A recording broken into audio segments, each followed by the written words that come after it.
Christmas? Why? Jesus. This is the problem with capitalism, is that it's celebrating those holidays very, very, very early. It kind of loses the magic. But, well, we got here. And as you can see, I'm wearing the Christmas cap because I just came back from watching Terrifier 3. The sequel of the Terrifier franchise, the one with the infamous Art the Clown. Well, this is basically the second clown movie I have seen in a row. Last week I saw Joker, and you know how disappointing it was. So I was kind of crossing my fingers with Terrifier 3, even though I am one of those guys who is sick, and I like the franchise for what it is. The Terrifier franchise is one of those that I think I explained it during my second review that this is something that is not exactly for the faint of heart, and probably for the sickest of people who really like to see people getting killed in very, very nasty ways. I gotta say that Terrifier really ups the ante when it's about slasher cinema. This is something that now, of course, they break most of the boundaries that nowadays most of the Hollywood horror movies try to do. And I gotta admit that the first Terrifier really got me sick, and it got me, how can I say, oh my god, it gave me the chills. But then I got used to, the blood and gore movies that I enjoyed Terrifier 2, even though I saw a few problems. And now we go with Terrifier 3, in which they decided to go Christmassy with the Christmas edition. Ever since, the first trailer in which it shocked a lot of people because it involved a child turning into cookies. Although in a way it mostly reminded me of a Nightmare on Elm Street scene. I don't know why. But honestly, I was kind of very curious to see how Terrifier 3 goes, and that movie became even more anticipated than the one that came out this week, the Hollywood one. The one that came out this week is Piece by Piece, I think it was called. The one with the singer that I find it overrated. But don't get me wrong, I will have loved to see it because it has Lego animation, and you know that I love the Lego movie. But okay, we're here with Terrifier, and one of the biggest things that I really love about this kind of movie experience is that I actually love seeing the audience reactions more than the movie themselves. But still, I had to pay to get there at 8:30 a.m. No, p.m. 8:30 p.m. in New York, and the whole room was crowded. It was almost a full pack, and let me tell you, it was a while since I finally get some kind of emotive audience, because I love when the audience gets very emotional in the sense that it goes like, oh, what, ah. But other than that, I don't know why, but I think my audience was sick, because they kind of celebrated the violence, almost like in that scene in which in Scream, where they celebrate the horror when they see somebody get killed, like, oh yes, or something like that, or something. And in my head I was like, yeah, that's what you expect from slasher and the audience that watches slashers, but trying to put yourself in the feet on the ground, I was like sick. But for the movie itself, it was actually good. That was actually good. I do have some problem with the movie, but for what it does, it delivers what it promised. It delivers Art the Clown, It delivers the horror, it delivers the gore, it delivers the blood, it delivers the carnage. That's pretty much a lot of what it delivers. So not much is I can tell about this movie except that I'm gonna talk some things that I like and dislike about this movie, not necessarily spoiling too much. I will give it my best to not spoil. But there are some things that I do want to address, of course, that it has to do with the movie. So, but anyway, let's continue on. So, Terrifier 3 is the direct sequel of the last movie. It takes place 5 years after the event. If you remember Terrifier 2, we got our protagonist Sienna. She played by Lauren Lavera, who she had her battle against Art the Clown. She decapitates him. She lost a lot of her relatives. She only survived with her little brother. And well, apparently decapitating this clown it showcased that it cannot be killed. There's kind of like this big lore here and there that there are some moments that some things that I do have to grasp, because honestly it's been so long that I haven't seen Terrifier 2. I want to watch it. Rewatch it one of these days. But there's some part of the lore that I kind of didn't get, in which it has to do with a little girl or something like that. But basically, the second movie ends with Art the Clown. He didn't get killed, and basically the protagonist of the first movie, what was their name again? I think it was Victoria. Yeah, she was in a mental institution, and somehow she gets possessed. So we jump now into Terrifier 3, which it showcases that Art the Clown didn't die. He even can come back to life, even decapitated by a magical sword. And the protagonist from the first movie, she basically kind of becomes cursed, and she cannot die, and she technically turned into a deadite from the Evil Dead. They escape from the mental institution, and they stay in an old house for 5 years. And long story short, they come back. Art the Clown comes back, and he decides to kill off as many people as he can. But of course, during Christmas. The other movies took place in Halloween. This one takes place on Christmas, and it is basically Art the Clown. Oh yeah, and the story does continue with the character of Sienna and Jonathan, the survivor of the last movie. Like I said, they're played by Lauren Lavera and Elliot Fulan, respectively, and they survive. And each one they settle with their own lives. They're having traumatized. They are in medication, and each one they're trying to cope up with the whole thing. In this case, we concentrate on Sienna, that she gets released from the mental institution. She got released from the mental institution so she can hang out with her aunt and uncle, who they adopted her. And of course, she also have her cousin, who she really adores her.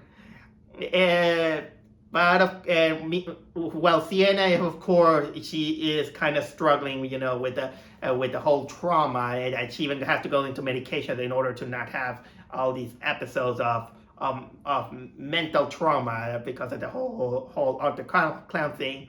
There's also Jonathan, who is attending college and doing his best. He's trying to cope with a little bit of denial in his way. And long story short, the horror comes back.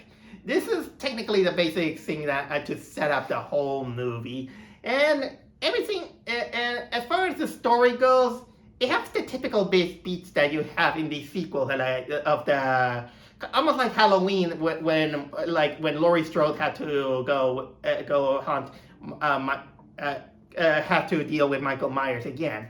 Personally, I would have liked that the Terrifier stories they didn't have get kind of like a main protagonist here and there. Usually, this and other movies is kind of making me a little bit tired of the final girl formula because it gets kind of like a little bit predictable at this point. But don't get me wrong, you can keep that as long as they're kind of like strong. And to be fair, Sienna is a strong one. It's just a little bit the Deus Ex Machina thing that kind of happened in the last movie, as far as I can remember. That kind of took me off a little bit, but for her credit, she's good. And honestly, her trauma is kind of believable. I do like it about it. So she and even Jonathan, they're really good actors. They do their own way. They kind of do it. Although for some reason I don't.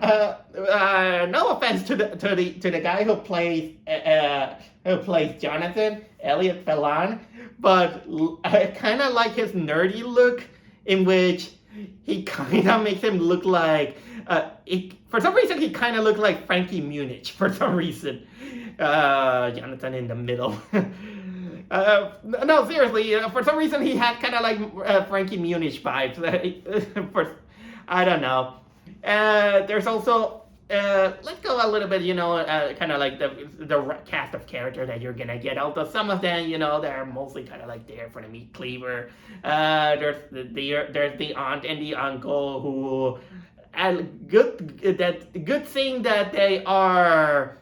They're a little bit more caring. They're a little bit skeptical of the whole ordeal about what happened, but you can tell that they care. It's just that they don't know what to do. And as family goes, they're far better than the mother, who was a piece of garbage in the last movie. And I don't know why they're trying to defend her, but that mother was awful as far as I can remember.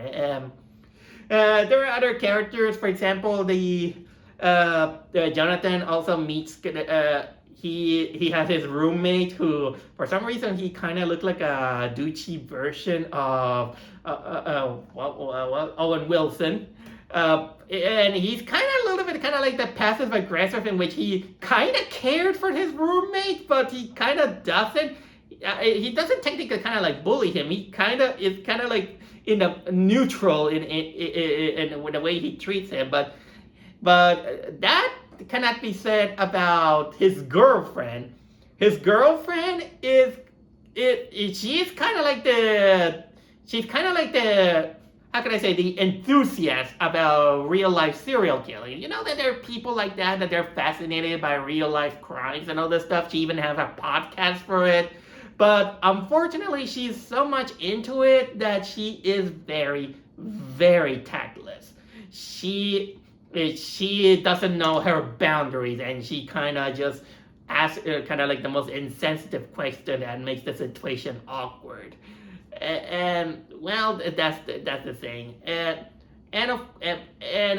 before I go with the main star, I gotta say that if there's one of the weaknesses about this movie, is none other than the cousin, Gabby. She's played by Antonella Rose.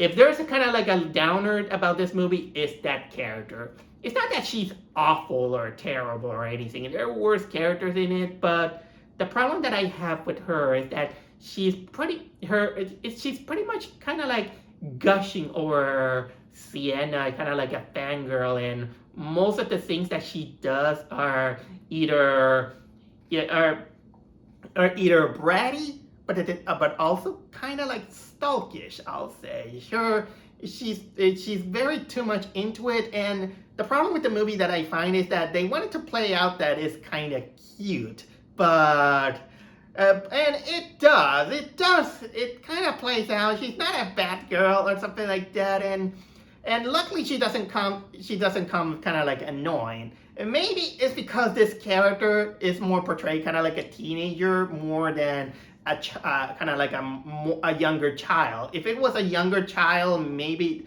the role could have been a little bit more annoying. And she kind of almost crosses the line in that, and but luckily they build it enough at least to kind of care. But honestly, she kind of becomes too. This is where she kind of gets a little bit the plot armor that becomes kind of like predictable in a way, and unfortunately, this character basically ruins the good things that the last movie has, which is the relationship between Sienna and Jonathan. It's almost like they wanted to ditch Jonathan and they wanted to get this character in which we didn't share too much. We just know her in this movie. She's a little bit of a fangirl, but also stalkish to the point that she reads her cousin's diary. And so honestly, this is kind of like a bit of the weakest part of it. But thankfully, it makes it up with David Howard Thornton playing Art the Clown. He was great in the first movie, he was great in this movie, and still great in this one. And honestly, Art the Clown at this, I am glad that he's having the recognition that he's having. A lot of people are now are recognizing this guy, although not as much as Jason, Freddy, Michael Myers, and all this stuff. Still does. Is still pushing into it. Maybe it's because his movie is a little bit too much for our normal audiences. But honestly, Art the Clown is fantastic and a great villain. He doesn't need witty lines or anything to showcase his dark humor. He's a psychotic clown, even more psychotic than Joker, even more sadistic, depending on where it goes. And he doesn't need to talk. He's just all mute. He's a mime with who is both funny but with a sick, depraved humor. When he goes like, and you can tell the guy has real good expressions. You know what? Maybe one of these days I want to draw Art the Clown, and trust me, this guy, he really brings back the horror on clowns. Even though we had too much horror killer clowns, that now I'm feeling bad for these poor guys. I mean, they're supposed to bring us happiness. Thanks, Joker. And let's go on a little bit with the cinematography. It's not kind of like 100% impressive, but you can tell that they try to make it look like one of those old slasher films, but in modern times, with a little bit grainy, a little bit of mute colors, not in order to kind of look at like an exploitation film. I really like the set designs. They really show how Christmassy it is. Oh yeah, and the blood and gore effects, practical effects, and it feels believable. Let me tell you, as much as the audience kind of love the blood and the gore, they still wins. I'm now used to it. And funny thing, I did saw a movie that it kind of got me prepared to it. You're gonna see it in my Halloween special. And honestly, I will say that the killings didn't disappoint. And just when I thought, or when in Maxine, one of the most painful things I have seen, it involved a kind of like a squishing of the genitals.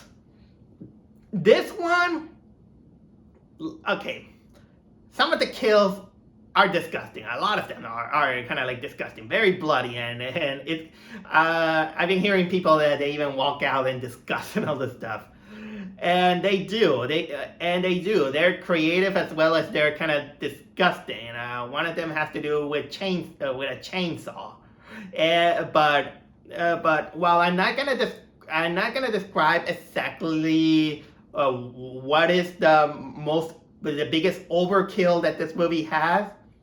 Well, I'll say that it just involves a glass tube, a blowtorch, and a couple of rats. That's all I'm gonna say. That's all I'm gonna say because you describing it is gonna sound, well, sick, really sick. So anyway, I was giving some positive about this one, and while I did say a little bit of the negative side about Gabby, and I do think that this movie, if there's a little bit of a negative I could say about this movie, that there's some moments in which it feels like things are kind of like missing. There, especially during the final moments, in which the biggest disappointment is that it needed a moment in which it needed to be connected, because somehow there's a moment in which it kind of jumps from one moment to another kind of like abruptly, and then we see that, okay, let's say that there are two important characters that they get their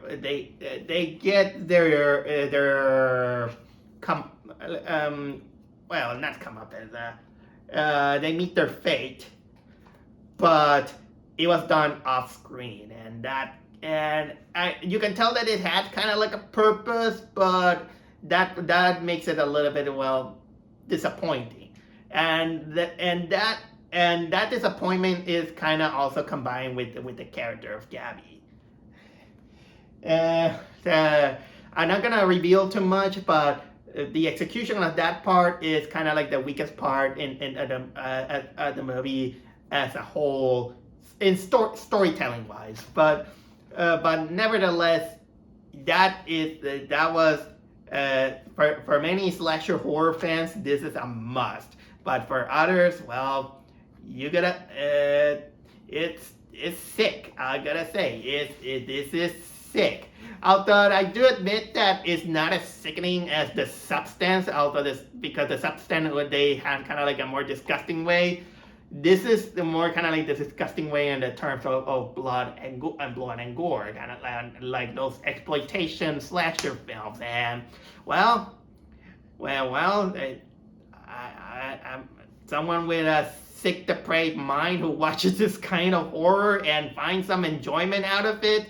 Almost like the Roman gladiators, the Romans enjoying gladiators killing each other. This is truly one of those bloody, disgusting films that, well, makes you question: are you truly as bad as Art the Clown for, well, liking this kind of things? Merry Christmas!